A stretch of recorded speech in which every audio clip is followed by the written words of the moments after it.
না না, সেটা তো সম্ভবই নয়। আপনারা আমাকে কমপ্লেন পাঠান, আমরা ইমিডিয়েটলি বন্ধ করে দেবো।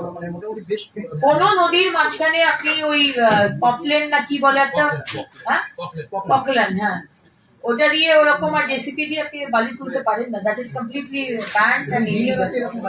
না, ওটা আমাদের খবর দিন, আমরা ডিএম সাহেবকে জানিয়ে দেবো।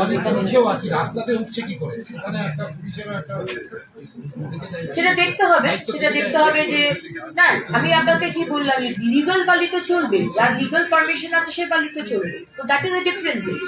লিগাল বালি চলবে, তার চালান আছে, সে লিগাল ঘাট আছে, সরকারকে সে জানিয়ে সে পারমিশন নিয়ে করছে, সে চলবে।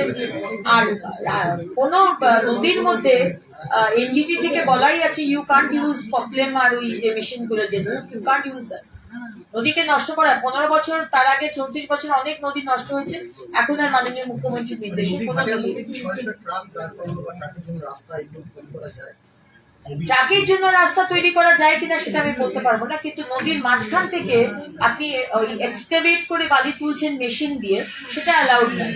ম্যানুয়ালি আপনি তুলতে পারবেন, এটা অ্যালাউড। ম্যানুয়ালি আপনি তুলছেন, ঘাট আপনার অ্যালাউড, আপনি তুলতে পারেন, কিন্তু মাঝখানে নদীর মাঝখানে মেশিন বসিয়ে, এটা আমার মনে হয় দিস ইজ নট অ্যালাউড।